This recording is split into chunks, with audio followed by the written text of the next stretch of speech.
Step right up and have no fear. We're back on the show for a whole new year. Our breath is fresh. Our suits are pressed. Get ready for the vidcast that is the best. Hello, everybody. I am William Big T Thrasher, and with me, as always, is Michael Jolly Varhola, and this is D Infinity Live, and we are wasting no time.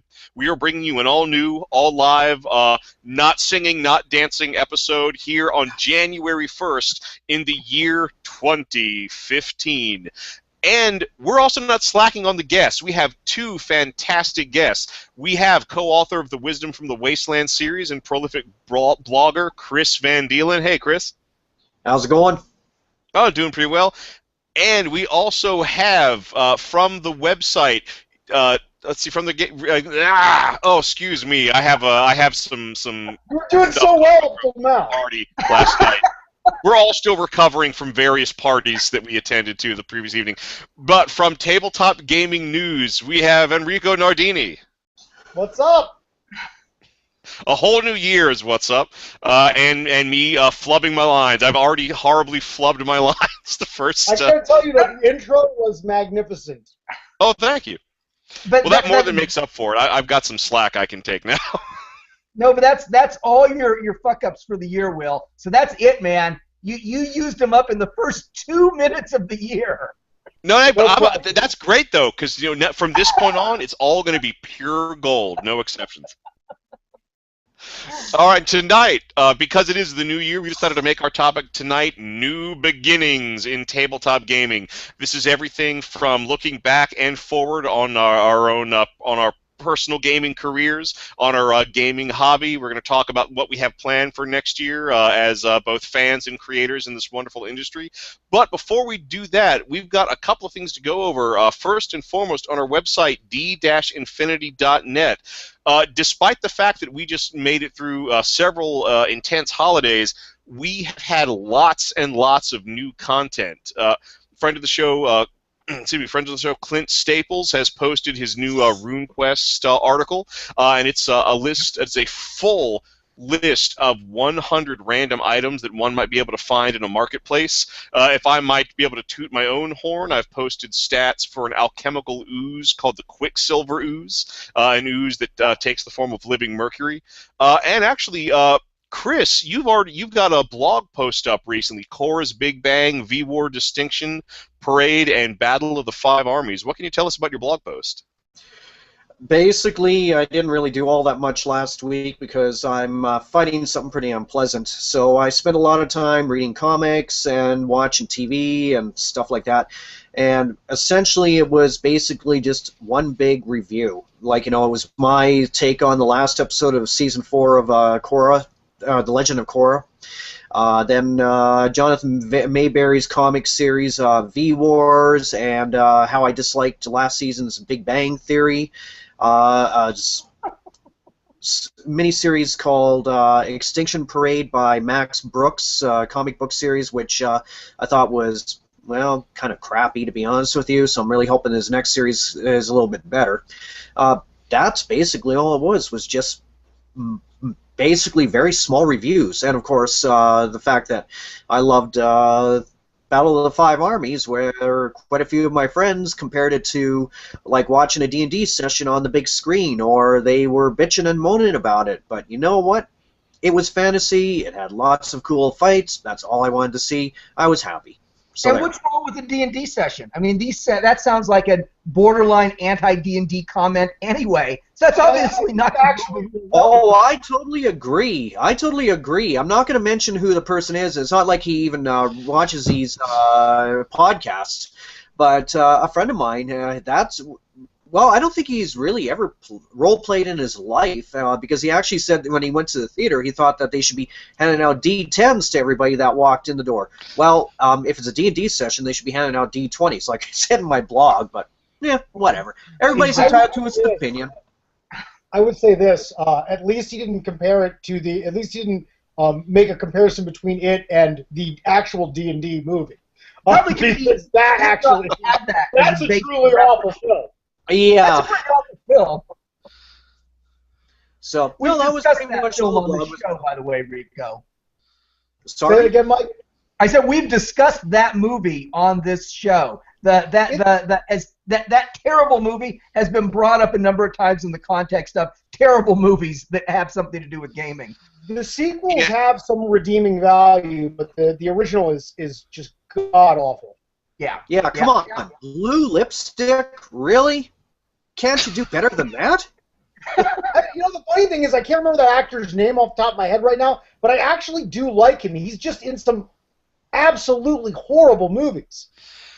Yeah, in he's the new Mummy He's movies. a good character actor. He chews the scenery really well, and Jeremy Irons.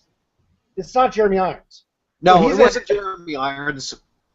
But no, Jeremy Irons is like the big bad. Blue lipstick. I think his name's Damodar in the movie. That sounds about right. What's that short for Damadol? Is there anything else on D-Infinity Online that you wanted to cover, Will? Oh, just that I have posted, not so much, I posted on my own blog post resolutions of a sort.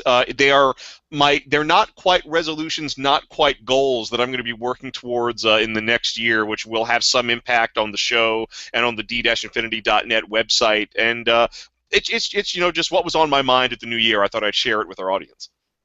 Well, that's cool. I think just to emphasize what you'd said, it bears mentioning that D-Infinity Online at d-infinity.net is a true multi-platform game magazine, online game magazine, and we've got material for multiple game systems going up on it every day. So there's fresh game content going up on it every day for every version of D&D, especially retro clone versions. Retro clone material for Gamma World / Mutant Future.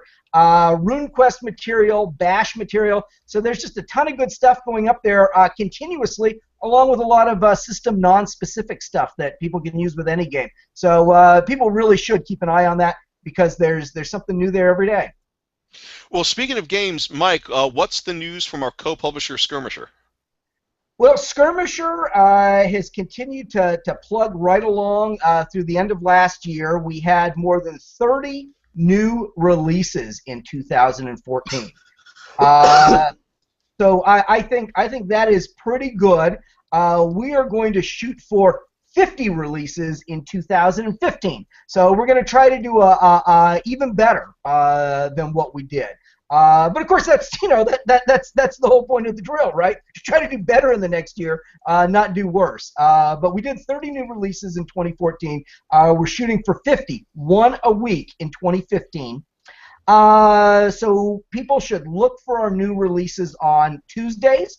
And the first place they usually come out is drivethrurpg.com. So Tuesday at midnight, we release our new things on drivethrurpg.com.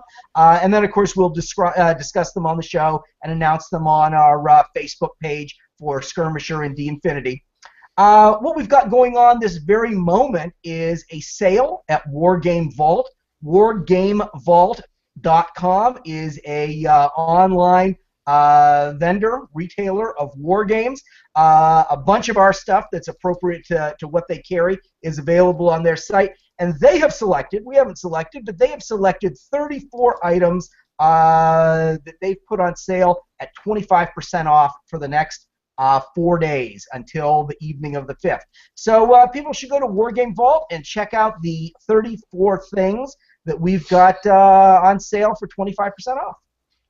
And I'd like to back that up just in general because, and I have no stake in the game, but with Wargame Vault, it's one of those things I recently very much got into it in terms of downloading different miniature sets to try them out directly from Wargame Vault, and I've really enjoyed it. I just think it's a great site in general. Yeah, it is. It is, absolutely. And actually, speaking of great sites, Rico, you've got some material that just went up on Tabletop Gaming News you wanted to talk about. Yeah, so I'm in addition to being the associate editor, I write a number of features for Tabletop Gaming News.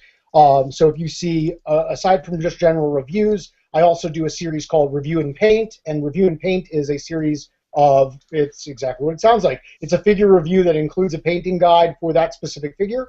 That's cool. You can also read, thank you. You can also read I have some other content. I do a budget gaming series, TGM Budget Gaming, and I try to keep all those, anything featured under there as is a complete game that is under $10. And then I also am running, this is a new feature. I'm running a series called the 5e Diaries, which is all about 5th Ed Dungeons and Dragons. I've been running a campaign with the intention of reporting on it. There's, there isn't really any other way to say it, but Wizards of the Coast is a juggernaut in our industry, and it's something that really can't be ignored. And so I wanted to dive a little bit deeper than to just do. Look, number one, you can find tons of 5e like players' handbook reviews or whatever online. And if I wrote one, I'm sure it would be awesome. I'm not just tooting my own horn, but but at the same time, I felt like this was something where I wanted to go a little bit deeper, and at the same time, a combination of deep in one way, but also really just it. I'm not going to lie, some of it is kind of in a little bit of a, like, let me tell you about my character, but instead it's let me tell you about these awesome people I game with and the cool things they do. And so it's got a little bit of that in there too, but every installment focuses on a mechanic or some other feature of 5th edition too, and I kind of try to take it and unpack it for people in terms of, this is one of the things that 5e does. I think it's good, or I think I don't like this, I kind of like this other previous thing better, or whatever. So that it's more than a review. It's really like a series. So you can check it out. It's all, just go to Tabletop Gaming News. The latest installment's actually on the front page right now. But if you just click on features, it'll pop up all the installments, and we're up to 4 now for that. So just it's fun stuff. If you play 5e, if you don't play 5e, I think you'd enjoy it either way. If you're just interested in role play, so. I try to. It's important because of my job that I try to do all kinds of gaming. So I'll play basically anything from a CCG to a role-playing game, to a miniature game, to a board game. I try to hit all the facets, and it's just like that. You can find any of that content on Tabletop Gaming News. And what you're saying, Rico, is absolutely true, especially for those of us who are game developers. Reading commentary or perspectives on any game is really very helpful, even if it's a game that we don't play, because it really helps give us a better understanding for mechanics or techniques, stagecraft, whatever, the kinds of things that you bring to your game development or game sessions. So I absolutely agree with you on all of that. Yeah, I think it's one of those things, like, when you work in games media, it's one of when I create stuff, it's hard to. It's on one hand, it's hard to take criticism, but at the same time, I feel like also it's useful. And I mean, it'd be very arrogant for me to even think. I don't know if anybody who works for Wizards of the Coast actually even reads any of this stuff, or if any of the game companies that I review games for. I know some of them do, because I get that feedback sometimes. But at the same time, like I said, I try to be honest and balanced in my approach. So I feel like if you read those articles, I feel like it comes out very clearly in those articles, because I try to highlight positives and negatives, really to give people a holistic picture of what the games are about. But once again, with something like 5e, where I feel like it has a lot of baggage to unpack, it has. There's just so many things. I mean, what other game, and I'm sure there are others, and I'd love to hear your guys' opinion on this, but honestly, what other game, when you talk about it, does somebody say, well, that's not D&D? It's one of those things, like, it has such a legacy of baggage that people, it's like the first game I've ever heard somebody throw out a No True Scotsman argument for. Oh, wow. Sorry, my chair is super creaky. But it has so much baggage attached to it, positive and negative, that I felt like it was important to kind of give it a much more expansive view. I mean, it'd be like, it's the set kind of thing that if to transfer it to miniature games, like if War Machine had a really big revamp and totally changed, or Warhammer 40K or Fantasy had a very dynamic revamp instead of this kind of incremental change where you can kind of just be like, oh, there are like these like 5 different rules that changed and yada yada. It's that same kind of thing, because really, the differences between 3.5 and 4 were stark, and the differences between 4 and 5 are pretty stark. Interestingly, of course, the differences between 3.5 and 5 are not as stark. Interestingly enough, right? Yeah, it would be as if a huge part of the fan base, rebelled and went off to play that other game that they wanted to play. But why would that happen? It was the new edition. It was therefore the best. Yeah. No, it's funny. I'm not a 4E basher. I played plenty of 4E. But at the same time, I wrote an article for one of the skirmisher magazines on 4E. And you know what? I think 4E was a perfectly fine game. I've said this before on this show, and I'm not really a 4E basher because I think any game that's well structured and well put together that people like has a right to exist, and people have a right to enjoy it. So the fact that it existed didn't bother me at all. I think what bothered me was the fact that it was called Dungeons and Dragons, whereas it wasn't actually Dungeons and Dragons. It's a detailed miniatures game with role-playing overtones. And that's great. There's a big place for that.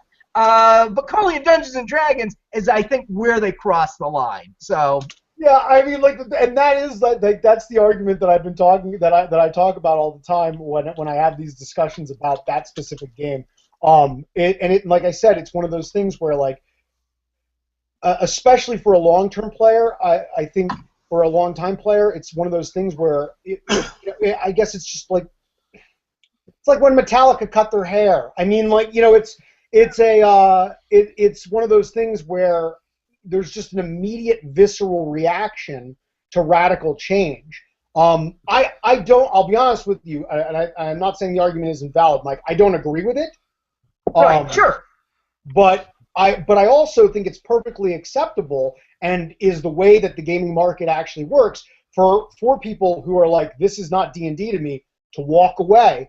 And Wizards was, it makes good business sense to respond to that too. And I think Wizards has done a really good job. What I will say for Wizards is that they've done a really good job kind of coming back to the fans and being like, look, we want to serve you. We want to service you. That's what we're in the business of. We're in the business of making games for you to play, as opposed to kind of a top-down, like, this is what we're going to give you. And right. I think that served them really well with this new release. I think that served them really well with this new release. Well, so much the better, because as somebody who's been playing D&D since 1982, I want the new edition of the game to be a good edition. Yeah, absolutely. I only makes all the stronger for sure. I only want WotC to be successful. It helps the industry if they are. Coming out with a dog that creates division in the industry, I don't think serves their needs. Yeah. Though, of course, and like I said, this could be an entire topic of its own, so we should probably stop. But I will say that my last piece on this is that it opened the door for the creation of effectively another juggernaut in the industry. I mean, there's no denying the popularity of Pathfinder and Paizo Publishing's success with it. It's interesting that it created this kind of alternate, other kind of huge gaming juggernaut that when you look at them now, you would say they're comparable. I mean, without obviously disregarding the fact that Wizards is owned by Hasbro. That's incredibly that's a whole nother level. Right. But if you disregard that and just look at Wizards as its own thing, which is in many ways the way it functions, they're very comparable, which is crazy to think about it. To think that anyone would kind of unseat D&D from the role-playing throne. I guess the only other thing I could compare it to is White Wolf in the 90s. Yeah. Well, that's probably a good parallel too, Rico. Personally, I think the whole idea behind the 4th edition was just Wizards of the Coast. All they wanted to do was just catching on the World of Warcraft, EverQuest 2 players, because to me, when I looked through the books, when I checked everything else that was available for it, that's the first thing I saw. Oh, this is just an MMO brought to the tabletop. Screw that. I'll go play EverQuest 2. At least that way I've got a hell of a lot more people to play with, and I'm not having to go out and buy every friggin' book that I already own, probably twice over, because I have most of the stuff on second edition, and then I bought 3 and 3.5 editions. So no, and Wizards of the Coast, the fact that they brought out the 5th edition proves they knew they dropped the ball, in my opinion, with that. Why else would they have brought out a brand new edition after what, 5 or 6 years or whatever it was between the 4th edition's release and the one that came out just last year? Well, technically, they heard people howling about it. I mean, they knew that. I don't even. I mean, like I said, the fact that Pathfinder exists was just that. I mean, that's all the proof that they needed. I mean, they created their own worst competition. To go deeper into it, once again, I said this could be a topic for a whole other show. Them dumping. I don't want to say dumping because I don't know what the decisions were made, and I don't want to speculate on what kind on backroom decisions that were made, 7 years ago or whatever. But when they severed the relationship with Paizo, who was making their magazine, they created their own worst enemy.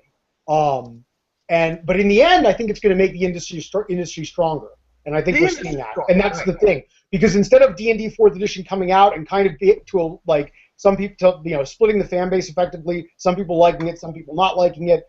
On the MMO comment, I would say this: I don't play any MMOs, so I really can't make the comparison. At the same time, I would say that good game mechanics are good game mechanics, no matter where you get them from. So, that would be my only pushback to that at the moment, because I just don't feel very confident talking about MMOs. I half agree with Chris on the MMO comment, but I think there's another element here. I think, I haven't talked to anybody at WotC about this, but I understand the industry. I've been in the industry for more than 30 years, so I have a pretty good sense for it. I think part of what we're looking at is WotC trying to emulate that really loathsome Games Workshop model, which is to say, you create a game and then you convince your fan base that, well, you can't just play the game. It doesn't count as a real game unless you play it with our shit. You got to play it with our toys, or it isn't a real game. And, there's no shame in Games Workshop telling people they need to use their toys to play their games. The shame is in the gamers that believe them and think that the game they're playing isn't a real game. I feel like I'm WotC's defense attorney here. I gotta tell you, as a guy working in games media, the openness that WotC has by comparison to Games Workshop is, it's unbelievably stark. As another company that is as one of the only other companies that come to mind that are a tabletop game company that is attached to a publicly traded company, Games Workshop is of course a publicly traded company. The difference in terms of openness, for example, on WotC's own forums, people are basically talking about how much D&D 4th edition sucked to them. And that went on, and it was huge. They never shut those forums down. Now I don't know if they moderated any of the comments out or anything like that, but those forums at least still exist. Games Workshop closed shop on forums once they started getting too much negative criticism. I'm just saying, I just want to be careful in how it just in my opinion, and you guys can say whatever you want. It's your opinions too. But I just feel like when we frame the discussion, I've come at GW pretty hard in my and once again go to Tabletop Gaming News. I've come at them pretty hard in the past because I do feel like a lot of their behavior in the industry is problematic. And it doesn't serve them. But a lot of times it's about me talking about how their behavior doesn't only not serve their customers, it doesn't serve them. But I have to say that I feel like WotC is obviously a big company. They're obviously profit motivated. I'm not saying they're not, but I don't get that same vibe from them. Right. No, and just one little thing. I just wanted to say one little thing about Games Workshop there, since you guys are talking about it. I will never buy any of their product, ever, for one simple reason. They actually sued an author, and you know what, you're an author, I'm an author, over the term Space Marine. Yeah. They sued them over that. So you know something? This is my, and I've stated this before, my official stance on Games Workshop. Fuck you. That's a very strong stance. The thing about that now that's I'm not going to defend that because it was absurd. And there's no defending it. And that's, I guess, my point is like whether you use that as whether you're going to say I'm never going to purchase from them or not. Like that's up to you. Or anybody else listening or watching.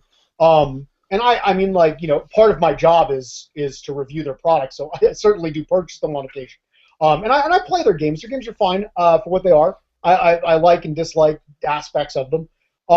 But anyway, that's neither here nor there. But I mean, like, I don't think anyone would defend that behavior. That's kind of my point because on that same note, they've also shut down fan forums of games and things like that. Like like there was a whole thing with Beasts of War that went on. Another news website. Like they have earned kind of that reputation, and that's kind of my point. I mean, like my interactions with Wizards in terms of, I've been negative about their products before. The things I think that were not good, I said I don't think this is very good. They have never held that against me. They've never been awkward or denied me an interview at a con. And I think and that's kind of what I'm trying to illustrate is the difference. Like I'm not saying they're not motivated, but there's a level of openness there that is not the same. I just don't feel like they're comparable. Now, just as a historic note, Rico, going back maybe 3 decades, I don't know if Chris or Will remember this or were aware of it. I bet you do, because you're game media and an old fart like me. Do you remember back in the day when TSR, which is sort of the predecessor to WotC, or the creator of Dungeons & Dragons, do you remember when they failed in their attempt to trademark the term Nazi? Oh, I remember that. That might date me. I didn't realize that ever happened, but that's hilarious. Yeah, well, they tried to trademark. It was back in the '80s, late '80s. They tried to trademark the term Nazi so that they would have exclusive rights to use it and be able to charge people if they use the term Nazi in any kind of media.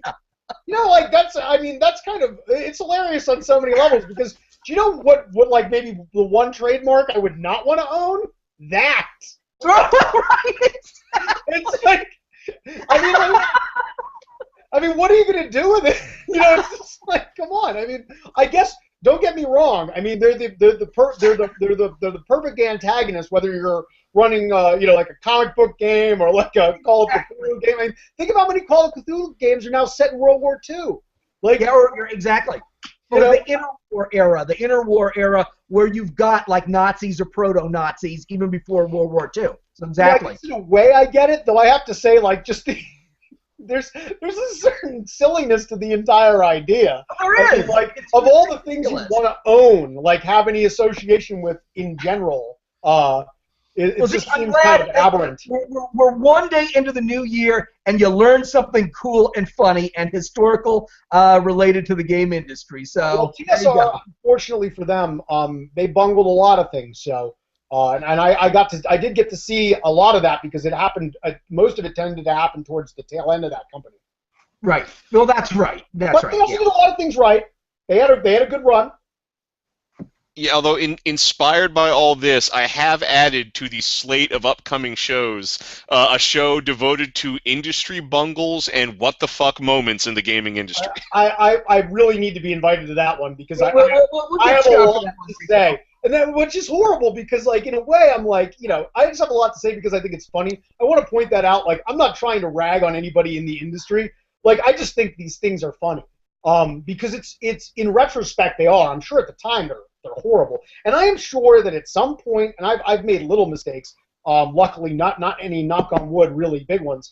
But I'm sure at some point I'll do that'll happen to me. I think it just, unfortunately, especially now with the pervasiveness the ease and pervasiveness of online media, you're going to make a misstep. It's just human nature. We've made a few. Next time you and I sit down for a martini, I'll tell you some stories. I think we've got a new one, actually, but that's another topic for another time. So we've got this topic, and we got a bunch of questions. So let's go. Well, one thing we did we did want to talk Oh, about, we did just. This all came out of me just self-promoting. So wait a second, I want to finish self-promoting real quick. All I've got right. 3 articles coming up in the issue number 18 of Ravage Magazine, RavageUSA.com, and you can to order either you can get it in print or you can get it digitally, and it's a great little mini mag, and it's cool content. So check it out, and it's coming up. And I wish I had the date off the top of my head. I would tell you, but if you go to the website, you will find out when it's going to be released. So Very cool. All right, so over the past, since our last episode, we did go through several different holidays, and some of us did end up walking away from these holidays with some swag. I thought we'd take a moment to go ahead and share some of the more interesting gaming-related things that came our way. My wife was kind enough to get me a copy of Cosmic Encounters from Fantasy Flight Games. Awesome. I love science fiction games. There aren't nearly enough of them in my life, but now I've got one more to go on the shelf. I'll probably do a full review later once I've had a chance to actually sit down and play it. But it's very cool. It's all about space exploration and compromises. And the game comes with these awesome little UFOs used to keep track of what territory you control. I absolutely love these. I have a hunch I'm going to swipe these. And do some house rules for Settlers of Catan, where the thief is replaced by a UFO that abducts your citizens, and do that as a variation. So really, in essence, I've kind of gotten 1.5 games with just that one game. Chris, you come away from the holidays with anything cool? Well, does my wife buy me an Xbox One count? And, Nope. No, that does not count. Okay. What about my son buying me the Alien Archive book? It They counts. find the only thing that I did get was for myself. I found this at the Sentry Box. It's the big game store here in Calgary, and I thought it would look kind of cool, so I had to buy it. Oh, fun. That does look like a lot of fun. Yeah, Van Graff's Journal of Dragons for Pathfinder. So it's got a bunch of stuff in it about layers and, like, magic and the lands of dragons and, other rules and stuff like that. So I'm just skimming through it, and I thought it was pretty cool. So it was money well spent. So are the Van Graffs sort of like Dutch Canadians, like the Van Deelens, or no relation whatsoever? Definitely no relationship, but it's put out from Mongoose Publishing. So I think they used to have a whole line of Van Graff's journals. I know you're being a wise guy, so I'm trying to push it away. No, I think they did a whole bunch of little supplements, like I think on various types of monsters and stuff like that for 3 and 3.5. So yeah, I do remember that. All smart-assery aside, you are correct. It's all good, man. How about you? Okay, where do I start? So like I'm really lucky in a lot of ways. My family has always been super supportive of this, so I can always expect like a couple really cool gaming gifts. And so, should I start positive or negative? Start positive, and then when you get negative, we will go to Mike's inherent jolliness to counterbalance.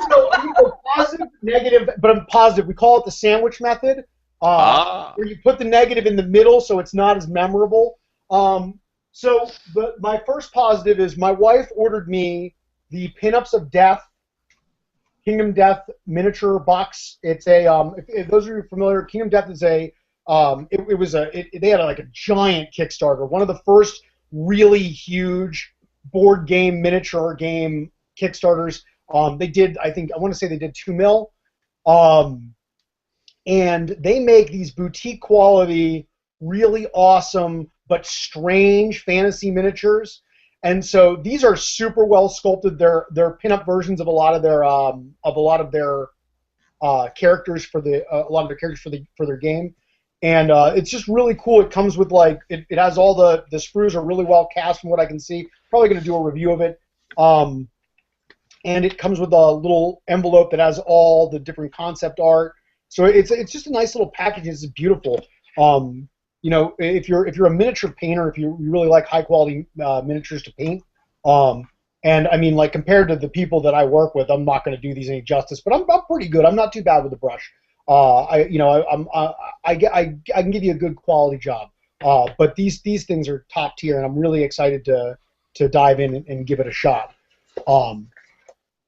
So my negative, it's not overwhelmingly negative, but speaking of painted miniatures, a while back when this was released, Dungeons & Dragons Castle Ravenloft, you guys familiar with the board game? Oh yeah. These adventure board games were pretty darn awesomely fun, and I'm a big fan of this. So much so that I painted all the figures for it. And so I've been considering getting the battle foam inserts for a while. They've been out since the game really has been out, but I just never pulled the trigger on it. My mom ordered these for me, the battle foam inserts, because I, like I said, really like the game, play it a lot still, even though it's quite an old release at this point. But there's only one problem. I had to actually, and I should have read the reviews of the people that were on there. This is why reviews are valuable, folks. But these were like just little fan reviews. And look, the foam's great. It fits the miniatures. It's wonderful, except for one problem. I had to cut a hole to fit the Draco Lich into the thing that it's made to fit into. It's too tall. It sat up about like this high, and so I had to cut a hole so it actually sinks down into the case, which. It's like one of those things. Like when you spend the money on something like that, I kind of want it to work right out of the box. Now, look, I have other battle foam products, and they're fine. I'm like I said, I try to evaluate things on a case-by-case basis. But definitely, this left me with a little bit of a sour taste in my mouth in terms of I don't really know any other better way I would have stored these. So I guess this is the best I can hope for at the moment. But it definitely, I was kind of annoyed, But at the same time, I was super happy just to get it. Because don't get me wrong, I'm always grateful for a nice gift. It was, and there was no way for my mom to know, So it's not her. It's not. Yeah, it's not exactly. It has nothing to do with her. Yeah, exactly. So, but like I said, cool. It's nice that now that I did do that little modification, it stores everything. I can keep it in the game box and put it on my shelf of many board games, and it's protected. The last thing, it's not totally game-related, except that movies often inform my gaming. I get a lot of inspiration from them, and I just want to promote this movie because I love it, and I feel like not enough people know about it. I don't know who is familiar. This movie is, it predates my life, but it's a fantastic, fantastic movie. I remember seeing it as a kid on like a late night, on cable, and I just love it. Are you guys familiar with Fantastic Planet? Oh, yeah! Fantastic Planet. I love Fantastic. As a matter of fact, I spoke with artist Andy Hopp, who you probably know. Oh, and I said, Andy, I know that Fantastic Planet must have been one of the big influences on your art. Because I really see a lot of Fantastic Planet and what he's done. And he looks at me and says, no, I've never heard of it. I've never seen it. Yeah, it's funny because he should see it. Next time I talk to him, I'll mention it too. I'll mention that you mentioned it. It is a brilliant, weird science fiction movie. And what French? It's French? What's that? It's French. Yes, it is French. Though it's dubbed in English. Right. But it is a brilliant animated film. And the thing that I like about it the most is it is truly a weird science fiction movie. And what I mean by that is it does not have any basis in our reality. The world is like, there are humans in it. Right. That's about as close to. It kind of reminds me, not in theme or tone or anything else, but just in the fact that it's so strange and alien in its existence. It reminds me a little bit of China Mieville, Perdido Street Station, where the world is, there's this beautifully fleshed out world that is. It's just completely come out of whoever what is it, Renee? I'm gonna butcher his name, so I'm not even gonna try. But it came out of this guy's creative energy, and everything's inspired by something. Don't get me wrong, but it's just so weird. It really is. And my impression is that maybe it is a ultra far future extension of our reality. A post-apocalyptic, terraformed Earth that's been settled by aliens. And then the remnants of humanity, of course, are enslaved by those aliens. That's the whole theme of the movie. See, Well, we're not even enslaved. We're the pests. We're the rats in their walls. What's that? Oh, right. Yeah, my take on it was different. I thought because they found all that old new technology, you know, like that technology that had been forgotten. My interpretation, and it might not be correct, is that the original humans that landed on their planet were you know, like terraformers or exploring or whatever, and they landed there, and you know, and for whatever reason it didn't work out, and they didn't become the dominant species, but it's a completely, truly alien world. Yes, and that's the thing. And so when I watch it, the inspirational part is that like it. A lot of times when I'm writing a science fiction thing for either like fiction purposes or just for or more often for like game storytelling or whatever, a lot of times, you know, I think about, you know, dystopian versions of our world. It's very human centric. And the thing is, looking at a movie like this reminds me that you don't have to do that. Like it really can be anything out of your imagination. And I think that's kind of, when you say that comparison to Andy Hop, I think it's very valid, because when you look at something like Oith, his version of Earth, it's so, I mean, like, yeah, I get it, it's Earth after, like, you know, whatever, but it's so alien and so different. All the creatures are different. Now, that's where the humor is spent, but same idea, just completely out there, like, you know, just go for broke kind of ideas. Because this movie is utterly humorless, Fantastic Planet. Yeah, I mean, like, it's only funny in I mean, like, it has dark moments, and like that. I guess if you were kind of like, you know, if you had some kind of disorder, you might think, if you're like a sociopath, you might be like, oh yeah, it's really funny. But it's a humorous movie. I don't think it's totally dark. It's once again, even the tone of it is just kind of odd. It's more of an exploration than it is like, there are parts of it, like I said, that make you upset or sad. And that's what a movie's supposed to do. Well, we have to keep in mind that even on our own planet, we have profound cultural differences from people to people. The fact that it is a French movie based on a French book is in part what gives it some of its oddness to an American audience. You know, there's that, and it's from 40 years ago too. But it also shows you that, like, there's something just that is universal about the human condition, because even with all those differences, it's still about the human condition. It's still about the way people treat people, especially people who are in a position of power. Right. Yeah. I mean, I would venture to say that it's almost a 20th century allegory, right on par with Gulliver's Travels in a lot of ways. Yeah, actually, I didn't even think about that, but it in many ways, yeah. So that's it. That's kind of like my top three in terms of like what's interesting to talk about. I did get some other stuff, but you know, that's basically like those are the ones that I grabbed that would be interesting. And how about you, Mike? Well, real quick, a couple of things. A couple of movies. My kids gave me a couple of movies: Guardians of the Galaxy and Dawn of the Planet of the Apes. So good, fun, genre-oriented fodder. So that's fun stuff. So thanks to Lindsay and Haley for that. Can't say enough good things about Guardians, right? I haven't seen it yet, so I need to check it out. Oh my gosh, I'm so jealous. You are in for such a ride, man. And I have no problem saying that, because I'm telling you, okay, well, this is good to know. Yeah, there's like no way for, you know, I just can't imagine you not loving it. I really can't. Oh, I'm sure there's some people who don't like it, but basically, if you have any interest in fun, you're gonna love it, and it leaves you with a good feeling. The thing is, Rico, when I watch something like that, I want to like it. So if I don't like a movie that's in this genre, there's something profoundly wrong with it. They've tried to get me to not like it. So yeah, you say you think I'm going to love it, I'm going to love it. Exactly. Yeah, I mean, like, that's the thing. I mean, like, the thing that when I say I'm jealous, I mean, like, when I watch that movie for the first time, and I'm not exaggerating. Right. I know exactly what you meant. Yeah, when I watched it for the first time, I was like, I just left the theater with such a good feeling, you know?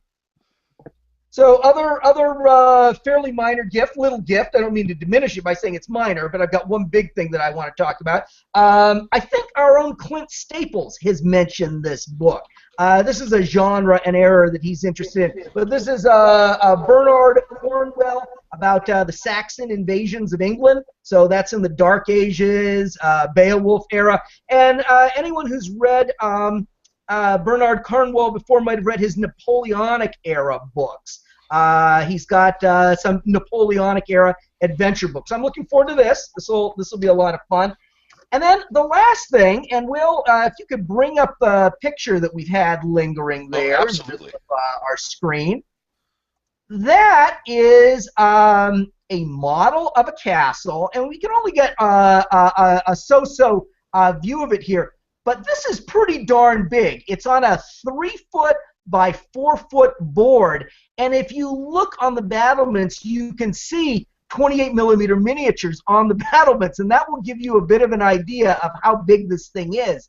But this is a castle made from hand-cast bricks from rubber molds that my father and brother and friends and I built in our attic in Munich, Germany around 1982. So this castle is a family legacy that had been boxed up in a crate in my parents' basement for like the last 20 years. They'd had it packed in a crate and shipped from Germany when they moved from Germany to Maryland. And my dad just unpacked it a couple of weeks ago, threw it in the truck, drove down to Texas, and dropped it off. So this is an amazing gaming prop, as you can see, and it's more than 30 years old. There are real castles that haven't held up this well over 30 years. So that totally warms the cockles of my heart, man, because like as a miniature gamer, I love stuff like that, and just in general. And then for something like that that's from kind of the earlier. Now, don't get me wrong, miniature gaming's like 100 years old or more. More than that, I mean, really. But like, you know, the H.G. Wells era is the first thing that comes to mind, is like the progenitor of the modern miniature game. But I mean, right, like that just totally makes me happy just to look at. Well, I was so pleased with it too. So you can't see it real well here. I'm gonna do a big photo shoot of it. It's actually got a panel in the courtyard. If you look at the courtyard, it's just an empty courtyard. You can pop up a panel, and it has an empty dungeon section underneath it with passages going out of it. Cool. So, Mike, can you show us that?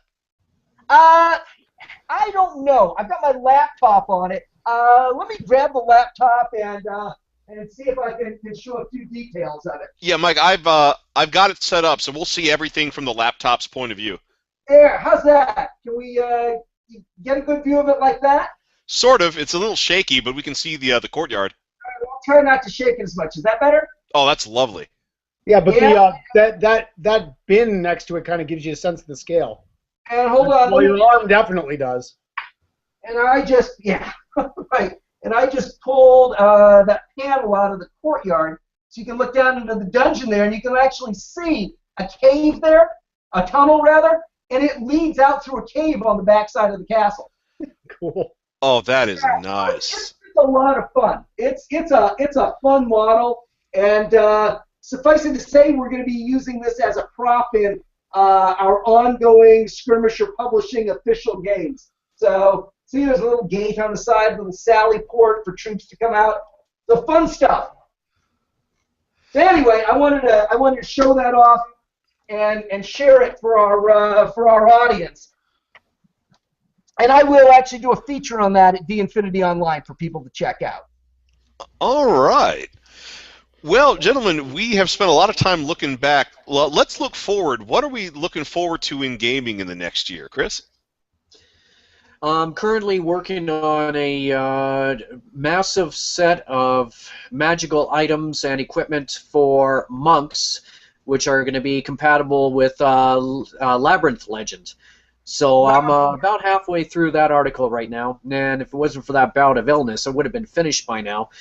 What's really surprised me, though, is the simple fact that after looking online and through my massive collection of books, I've got dozens of books on various spells for 3.5 and Pathfinder, but almost nothing for magic items.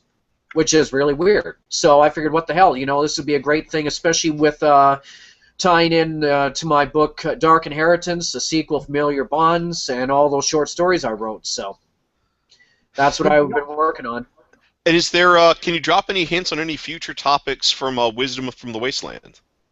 Yep, there's going to be alternate character advancement coming out. I'm probably going to be writing up a series of simple and, yes, kind of Pathfinder 3.5 inspired, kind of not. Rules covering some very basic skills for the game. There's going to be a massive book on weapon modifications and stuff like that. I've got powered armor, stuff I've talked about numerous times in my blog. It's just a matter of finding time to get it written. Then again, that's what happens when I take the National Novel Writing Challenge month there and totally kick its ass. So. Very cool. How about you, Rico? Rico? Am I coming in? Did you lose Rico? He is in Pittsburgh. The weather there is perpetually shit. He might have dropped out. Oh, that's there he is. Rico, what are you looking forward? Cut out for a second. All right. Well, what are you looking forward to as far as your own involvement in gaming as a fan and professional next year or this year? This year, over the coming year. So that was weird. It cut out, but it actually got better picture-wise. Okay, well, I'm just gonna roll with it. So. Sorry about that, guys. Anyway, no problem. So, like, what am I looking forward to? Well, I got a bunch of products to review. Like that's the biggest thing for me in terms of workload is just the number of things that I have to review. Tons of stuff. Just gosh, the ongoing series with 5e, but then a bunch of different miniatures, bunch of different miniature accessories. A couple of different games. Adventurers is something I want to review for my TGM budget series. It's a really cool. I've kind of gotten into these 2-pager games where they get the whole game fit on 2 pages, 2 standard, two standard pages. I think it's called. Is it A10? Is that what comes out of a printer? Like your normal print page out of a computer page? Yeah. I think so. Something like that. Where the whole game. I've got some miniature games that are like that too. Because I'm always, like I said, I like we talked briefly about GW and that whole situation, and one of the things about that is like this idea that Games Workshop is not the miniature hobby. Wizards of the Coast is not the role-playing hobby. There's just tons and tons of stuff, and if you are on a budget and you look at some of these games and you're like, hey, look, like I said, my current experience with 5e has been very positive, but you're still dropping like $150 for 3 core books, right? So not everybody can do that. And there are alternatives. There are other ways, so I'm always looking to try to promote those other ways as well. In addition, I'll be going to TempleCon for the first time, representing Tabletop Gaming News to cover TempleCon. I've never been, so this is going to be really interesting. Philadelphia? That's coming up in February. In Philly? TempleCon is in Delaware, I believe. It's not that temple. Okay, got it. And so I'll be covering that for Tabletop Gaming News. And I'm saying too much. And there's just a bunch of like I said, from week to week, there's just a lot of stuff that always has to get done. I always kind of flirt with. I've got some ongoing ideas that are for games that I want to make, but a lot of my current responsibilities in the industry are playing other people's games. Which, believe me, I am not complaining at all. But at the same time, I would eventually like to tackle a few projects that I've had twirling around in here for a while that I just, at the moment, the writing workload just hasn't allowed for. Good deal. Now, how about you, Mike? Well, we've got some exciting things coming up with Skirmisher Publishing over the next several months.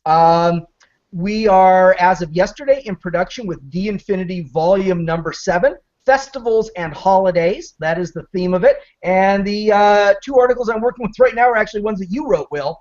So we're going to be releasing a preview edition of D-Infinity Volume number 7, Festivals and Holidays, at OwlCon, first weekend in February. So anyone who goes to OwlCon in Houston, I think it's February 6th through 8th, can get a free preview edition of D Infinity Volume Number 7, and then we're going to release the full edition of D Infinity Volume Number 7 Memorial Day weekend in Houston at Comicpalooza. We are in the process of finishing up the Swords of Coast Fantasy campaign setting. I've said that before. It's run into any number of glitches, like any product that someone really cares about and wants to be absolutely meticulously right. But we are getting ready to release the electronic version of it, the PDF version of it, probably in about a month. Sometime in February we'll be coming out with that, and then the full print edition of it as soon as possible thereafter, no later than Comicpalooza Memorial Day weekend. We will have the Swords of Coast Fantasy campaign setting out in print as a 250-page print book in Memorial Day weekend. And then the last thing that I'll mention right now, and people should follow us on Facebook and can keep track of what we're doing on this show. We'll talk about it all. We are releasing a small magazine. It will be a 20-page monthly magazine called Dungeon Keepers and Dragon Slayers. I think for liability purposes, I won't mention what the abbreviation for that publication would be. But we're going to be releasing that, a mini magazine, monthly magazine, which is devoted to Labyrinth Lord. It'll be a licensed Labyrinth Lord publication, and Labyrinth Lord is basically a retro clone of basic D&D. So this will be a publication that has D&D material that's really compatible with the basic system of the game and instantly, easily adaptable to any system that has really come afterwards. So we're expecting to get good feedback on that. It'll, in a sense, be a sister publication to Wisdom from the Wasteland, which is a licensed Mutant Future publication. So a licensed publication to a retro clone of Gamma World. And at the same time, we'll be expanding Mutant Future. So Mutant Future will go from being a 6-page publication to a 20-page monthly. So we're going to have two 20-page monthly retro clone publications out, Wisdom from the Wastelands, devoted to Mutant Future, and Dungeon Keepers and Dragon Slayers, devoted to Labyrinth Lord and basic D&D. So exciting stuff. It's all in the works right now, and we'll be releasing one thing a week moving ahead. So keep an eye on DriveThruRPG, D-Infinity Online, and this show and our Facebook pages to see everything that we're doing over the coming year. Very cool. And I guess with my own plans, I am going to be, of course, continuing with my serialized fiction series, Ill Met at the Necropolis, which will probably be wrapping up in another 2 or 3 installments. But once that's wrapped up, I will be starting another serialized fiction project. It's going to be one of my goals is to keep one of those going throughout the year. As far as like actual game design, I'm finally going to move forward with two medium-sized campaign settings that I've been toying with over the past 2 years: Unicarnage and Bloodhounds. Bloodhounds being a sort of post-apocalyptic horror noir, and Unicarnage being what My Little Ponies would be like if it had been created by Robert E. Howard and Michael Moorcock. So it's all unicorns impaling each other and summoning demons and trying to conquer the blasted hellscape that is the realm of Equinox. And can you tell our viewers if we'll have a preview edition of that game in D-Infinity? I suspect you will. All of this material is going to get reflected on D-Infinity, either because that's going to be its intended home, or it's because it's going to be where I showcase it and show it off as I develop it. And then the other thing is, I've been through Kettlefish Productions, been organizing a lot of LARPs. 2015 really is going to be the year that I finally do all these LARPs that I've wanted to do for the past 10 years, but for whatever reason haven't. Either because we've gotten requests for other games, or we got caught up on other projects. So we're finally going to see. We're finally going to do the Apocalypse Carnival. We're finally going to do the Anderson family plot. We're also finally going to do something that I've wanted to do for so long, The Doom That Came to Carcosa. This is a game we promised 2 years ago. It has taken us 2 years to start getting it together, which is a massive Cthulhu Mythos LARP that takes place in Carcosa, but it is going to be a mashup of every version of the Cthulhu mythos as it exists today. So it's going to include 1920s investigators, 1930s investigators, World War II Nazis and Allied scientists. It's going exactly. It's going to include mythos investigators from the future. It's going to be a mashup between every interpretation of mythos horror, and I'm really looking forward to that challenge. That sounds pretty awesome. Good deal. So true gamer confession. I just want to explain what happened. So I was trying to figure out how to see the Facebook comments, and I was clicking around in my inbox, and I logged myself out. So I got it all figured out, and I can see the comments now. So yeah. Woo! Excellent. Can I throw in a few more things? Because I talked more about like the kind of like what I'm doing professionally. I just wanted to add like just a couple real quick ones. So miniature game projects are like a big deal to me. One thing that I'm working on is those of you who are familiar with the Warhammer universe, they know that the end times have come again, and there's all this crazy stuff going on. I'm a big fan of Nurgle, and so I'm working on a Nurgle Chaos Force, and one of the things I wanted to try this time, I'm going to hold this giant toolbox up, is that I magnetized everything, and it fits inside this crazy toolbox, and everything kind of sticks to the bottom. If I can, let me see if I can tilt it and show on the thing. All the figures sit, and if you, like they don't move because they're magnetized. It's kind of cool. So that is awesome. I'd never done that before, so I was like, oh yeah, that'll be cool to do. There's a couple other miniature games that I really want to try out. I tried it at Gen Con, but I didn't get a chance to play them more extensively. So there's a couple indie titles that I'm looking forward to as well. So once again, like I've got some personal projects going on too. But by the way, I have no hopes that the end times will actually change anything in the Warhammer universe because I've been down that road enough times to know better. Yep. But if I'm wrong, I'll own it. Very cool. Well, gentlemen, we ran a little long tonight on our first episode of the new year. A lot of energy. Oh, absolutely. A lot of good positive energy. So it looks like we are not going to have time this episode for the questions and comments from the audience. However, I will come online tomorrow. I will do a live episode tomorrow where I address all the questions and comments we received on this episode. So they are still going to get addressed. Wow. You are nothing if not a consummate professional, Will.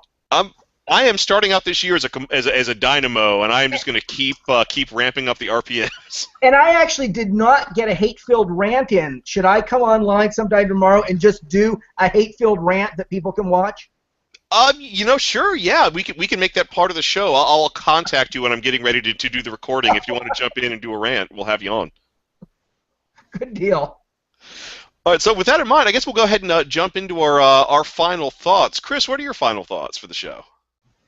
Just hope that everybody has a great year, and they just keep supporting all the products that we put out. It's a lot of us do this stuff like me for, well, basically mental exercise. It keeps my mind strong for the most part, I guess, if not a little weird. So that's that. Just keep supporting us, folks, please. Very cool. And Mike, what about your final thoughts? Man, I don't even have a prepared final thought. I would just say that we have sort of hit a peak with Skirmisher and D-Infinity. We reached a point in 2014 where we really hit our stride in terms of not so much the quality of what we were producing, because the quality's always been good since 2002, but more we've really hit our stride and are going to be hitting it even more moving into 2015 with getting out the word about what we're doing and supporting what we're doing and interacting with our fans and people who are playing our games. So I would just encourage people to keep following us on Facebook, keep following us on Twitter, keep your eye on D-Infinity Online. Because we are really putting just energy every single day, many of us, into just making this a fun, useful, and earnest thing for people who enjoy the kind of games that we produce. Yeah, I guess my own final thoughts is just to make 2015 a big year for yourself and whatever you do, and as always, because this can't be said enough, don't play with dicks. Life is too short to experience bad gaming. Always make sure that you are the best player or GM and that you're always playing with the best players and GMs. I usually prefer to say don't game with dicks, but the point's well taken. I could not help him. I got to endorse that idea as well. And I have to say, Will, did you not? You're playing some War Machine right now, right? War Machine Hordes. Yes, yeah. The last year I finally got into a War Machine. I've got a small Crix You force. picked the perfect miniature game because the thing about that game is if you're playing with somebody who's just not fun to play with, their behavior is just not appropriate. You can throw your caster out there right in the middle of the wind, and man, you can get out of the game fast. Fast. Oh man, did I misplace my caster? You got me, buddy. You got me.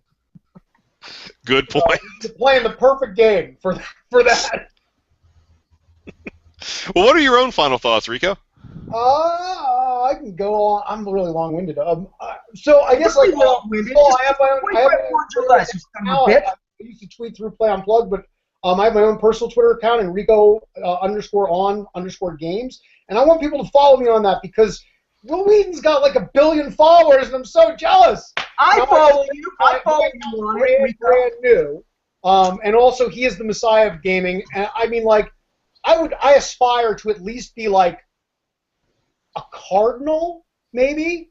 Like I know that's like I would settle for priest at this point. So yeah, so please follow me on Twitter because you'll validate my existence. But in all seriousness, I'm really lucky and grateful to be in the position that I'm in. I work really hard, don't get me wrong, and I feel like I'm good at what I do. But I also know that like this, I'm super happy to the people at Cool Mini and the people at Tabletop Gaming News that I've been working with. And my promise is to continue to make awesome content that hopefully gamers will really enjoy. That's always been my goal, and really to try to bring the hobby to new people because I feel like tabletop gaming has so much to offer, and I want to keep promoting it. So that's like living the dream, brother. Living the dream. I'll probably keep saying this kind of thing every time I'm on here when I have a final thought, but it's basically that I think everybody on this show we all love tabletop games. We have different opinions on different games, but we all bring that love of the industry and of what we're doing in the hobby. And in many ways, I mean, don't get me wrong, I understand that there's like a real and serious world that exists outside of the bubble that I kind of place myself in when I do this. And I know there's some bad things going on in that place, and that's hard to deal with. But at the same time, I think that I do feel like it's more than just a game in some ways. It is a passion, and it really is a way to connect with other human beings. And so it's funny because we just talked about that playing with dicks thing, and like it happens. But I gotta say, 9 times out of 10, I have good positive experiences, and part of that's because there is something about the human condition that craves relationships with others, and that's one of the things that gaming is so good at.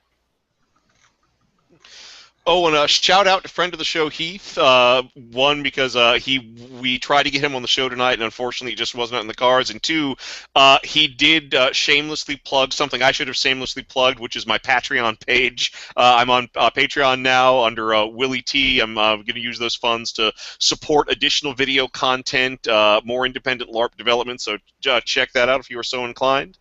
And gentlemen, I think we've had a fantastic show tonight to ring in the new year. I think so.